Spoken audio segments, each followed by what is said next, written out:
नमस्कार दोस्तों, मेरे YouTube चैनल में आप सभी का स्वागत है। आज हम जीवन में शिक्षा के महत्व के बारे में एक कहानी सुनने जा रहे हैं।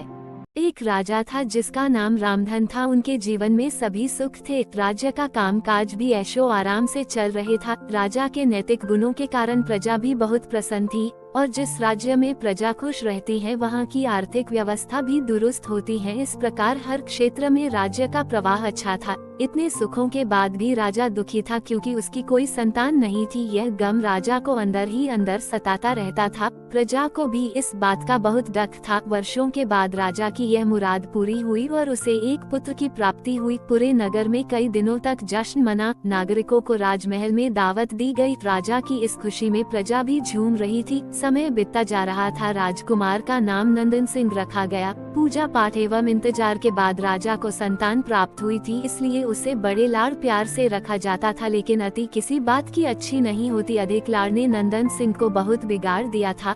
बचपन में तो नंदन की सभी बातें दिल को लुभाती थी, पर बड़े होते होते यही बातें बदतमीजी लगने लगती हैं। नंदन बहुत ज्यादा जिद्दी हो गया था। उसके मन में अहंकार आ गया था। वो चाहता था कि प्रजा सदैव उसकी जय जयकार करे, उसकी प्रशंसा करे। उसकी बात ना सुनने पर वो कोलाहल मचा देता था। बेचारे सैनिकों को तो वो पैर की जुती ही समझता था। आए दिन उसका प्रकोप प्रजा पर उतरने लगा था। वो खुद को भगवान के समान पूजता देखना चाहता था। आयु तो बहुत कम थी लेकिन अहम कई गुना बढ़ चुका था।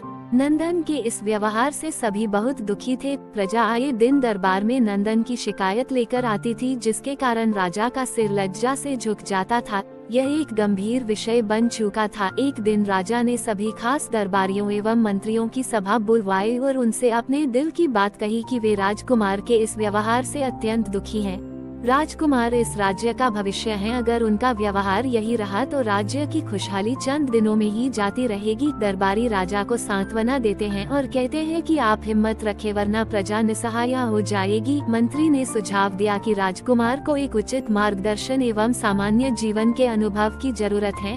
आप उन्हें गुरु राधागुप्त के आश्रम भेज दीजिए। सुना है वहाँ से जानवर भी इंसान बनकर निकलता है। यह बात राजा को पसंद आई और उसने नंदन को गुरुजी के आश्रम भेजा। अगले दिन राजा अपने पुत्र के साथ गुरुजी के आश्रम पहुँचे। राजा ने गुरु राधागुप्त के साथ अकेले में बात की और नंदन के विषय में सारी बातें कही। गुरुजी ने राजा को आश्वस्त किया कि वे जब अपने पुत्र से मिलेंगे तब उन्हें गर्व महसूस होगा। गुरुजी के ऐसे शब्द सुनकर राजा को शांति महसूस हुई और वे सहर्ष अपने पुत्र को आश्रम में छोड़कर राजमहल लौट गए। अगले दिन सुबह गुरु के खास चेले द्वारा नंदन को भिक्षा मांगकर खाने को कहा गया, जिसे सुनकर नंदन ने साफ इनकार कर दिया। चेले ने उसे कह दिया कि अगर पेट भरना है तो भिक्षा मांगनी होगी और भिक्षा का समय शाम तक ही है, अन्यथा भूखा रहना पड़ेगा। नंदन ने अपनी अकड़ में चेले की बात नहीं मानी और शाम होते होते उसे भूख लगने लगी, लेकिन उसे खाने को नहीं मिला। दूसरे दिन उसने भिक्षा मांगना शुरू किया। शुरुआत में उसके बोल के कारण उसे कोई भिक्षा नहीं देता था, लेकिन गुरुकुल में सभी के साथ बैठने पर उसे आधा पेट भोजन मिल जाता था।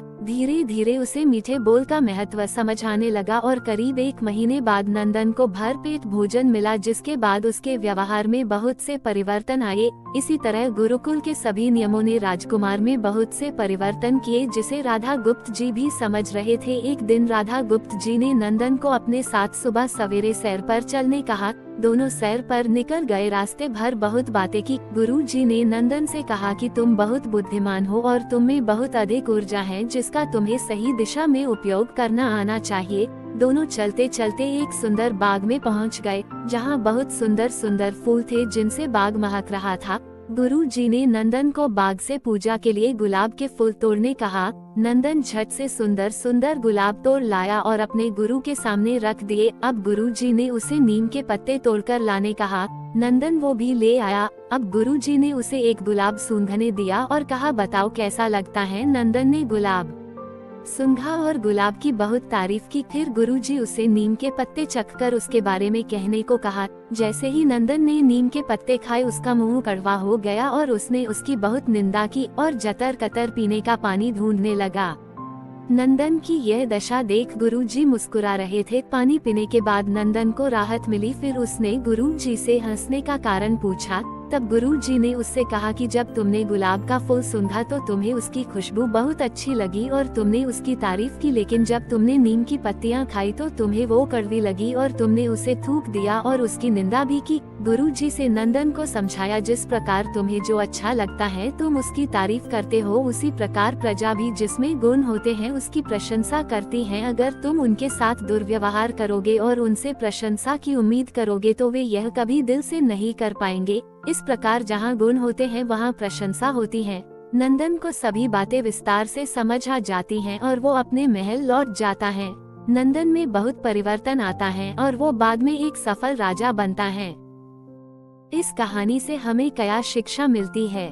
गुरु की सीख ने नंदन का जीवन ही बदल दिया। वो एक क्रूर राजकुमार से एक न्यायप्रिय दयालु राजा बन गया। इस कहानी से हमें यही शिक्षा मिलती है कि हम में गुण होंगे तो लोग हमें हमेशा पसंद करेंगे, लेकिन अगर हम अवगुणी हैं तो हमें प्रशंसा कभी नहीं मिल सकती। मतलब शिक्षा से आदमी कुछ भी कर सकता है, बस उसमें लगन होना चाहिए।